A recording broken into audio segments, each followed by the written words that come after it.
Yo tout le monde, c'est Lexity, j'espère que vous allez bien l'équipe. Aujourd'hui une nouvelle vidéo, une nouvelle série les potes qui va remplacer les vidéos de transfert sur la chaîne YouTube. Puisque voilà, on va pas se mentir, c'était pas mal des rumeurs de transfert puisqu'on n'est pas encore durant la période de mercato estival 2017. Donc forcément ce n'était que des suppositions.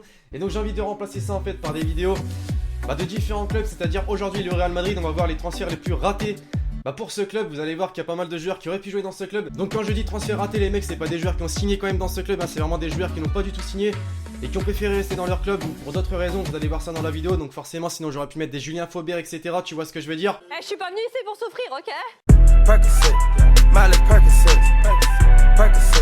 Et donc on est directement parti avec le premier joueur de cette vidéo les potes, qui est tout simplement Neymar, le joueur brésilien qui lorsqu'il jouait à Santos, c'est-à-dire en 2011, possédait un contrat de prêt avec le Real Madrid. Donc il aurait bel et bien pu jouer avec le club espagnol merengue. Mais vous savez qu'en 2013 Santos s'est seulement décidé de négocier avec les clubs, donc il était trop tard pour le Real Madrid. Et on s'est rendu compte que les négociations se sont faites avec le club rival qui est le FC Barcelone. Donc les Blaugrana ont finalement pris la main sur ce dossier et ont réussi à se procurer le joueur brésilien, alors que quelques années avant c'était le Real Madrid qui était en pole position dans ce dossier. Est-ce que c'était une meilleure chose pour lui de rejoindre le FC Barcelone plutôt que le Real Madrid? Ça ne sera jamais, puisqu'il n'a jamais joué dans les clubs des merengues. Mais dans tous les cas, c'est vrai qu'en jouant au Blaugrana, il a pas fait le mauvais choix puisqu'il est énorme. On va pas se mentir, avec la MSN, il met énormément de buts, énormément de passes décisives et il est vraiment irréprochable au sein de l'équipe. Et il est actuellement en passe d'être la future méga star du football européen et aussi pourquoi pas remporter le Ballon d'Or dans les prochaines années. Ensuite les mecs, une autre star du FC Barcelone, le coéquipier de Neymar, Luis Suarez, qui aurait bel et bien pu rejoindre également le Real Madrid. C'était avant la Coupe du Monde 2014 au Brésil. En fait on parlait de Luis Suarez au Real Madrid. Et ce qui a joué des tours au merengue, notamment à Florentino Pérez, le président du club,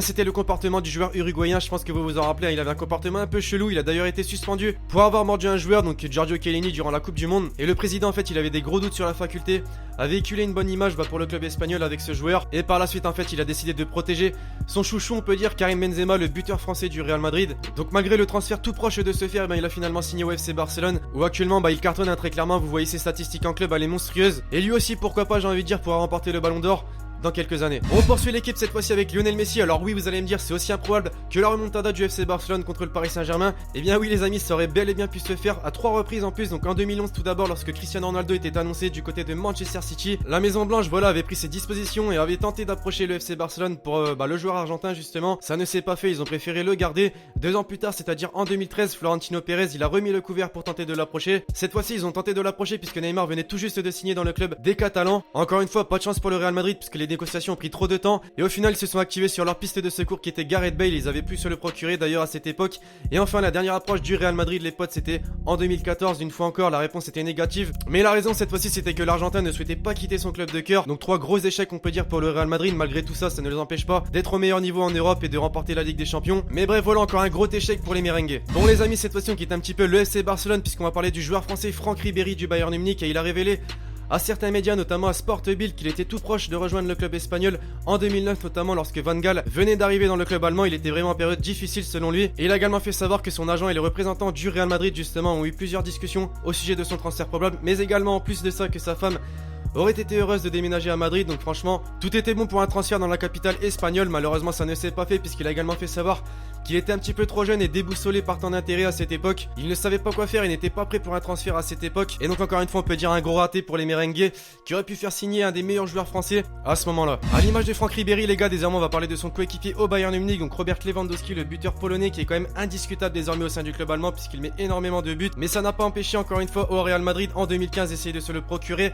Et on peut dire encore une fois que Florentino Pérez a la folie des grandeurs puisqu'il était difficile d'imaginer le Real acheter un attaquant de ce calibre, surtout pour mettre en concurrence direct Karim Benzema, le buteur français au Real. Vous allez me dire qu'est-ce qui n'a pas marché à cette période? Et c'est tout simplement encore une fois comme Ribéry, Lewandowski ne voulait pas quitter ce club et voulait faire encore quelques années au sein du Bayern Munich, donc la même raison que Franck Ribéry. Et à cette époque son transfert était estimé à 90 millions d'euros, donc bien sûr ça n'aurait pas empêché le Real Madrid d'aligner autant d'argent puisqu'ils en ont l'habitude on va dire. Mais voilà, encore une fois ça ne s'est pas fait malheureusement pour le Real Madrid. Voilà mon dernier transfert raté du club de la capitale espagnole les potes. Désormais on va parler de Sergio Agüero qui lorsqu'il évoluait à l'Atlético Madrid, donc en 2008 plus précisément, était également dans le viseur du Real Madrid qui avait essayé de se le procurer en proposant 90 millions d'euros à l'Atlético Madrid. Mais encore une fois pour les mêmes raisons que Franck Ribéry ou encore Robert Lewandowski, Sergio Agüero a fait savoir qu'il était impossible pour lui de rejoindre le Real puisque vous savez que rejoindre un club madrilène alors que tu joues déjà dans un club madrilène, c'est pas le top on va dire pour les supporters qui peuvent vraiment mal le prendre et te donner une mauvaise image. Donc à ce moment là on peut dire qu'il a fait le bon choix puisqu'en jouant à Manchester City par la suite, il a réalisé plutôt de bonnes saisons dans ce club où il a même remporté le titre de Première Ligue. Mais là actuellement c'est vrai qu'il est en phase difficile, on va pas se mentir, voilà, avec Gabriel Jesus. Il y a pas mal de concurrence et il peine un petit peu à devenir titulaire. Et par cette occasion d'ailleurs, le Real Madrid veut se le procurer, donc peut-être que c'était un transfert raté en 2008, mais ça peut bel et bien en devenir un officiel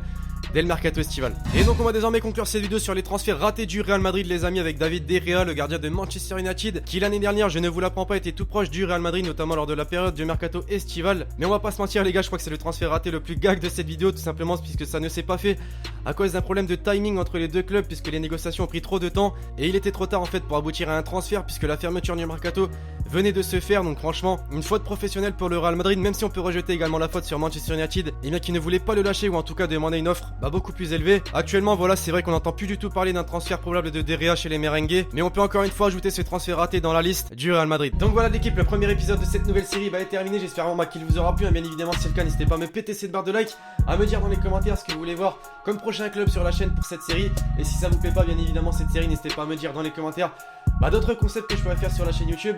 Et enfin bref, écoutez, d'ici là je vous dis à la prochaine pour une nouvelle vidéo, c'était Lexitier, ciao ciao.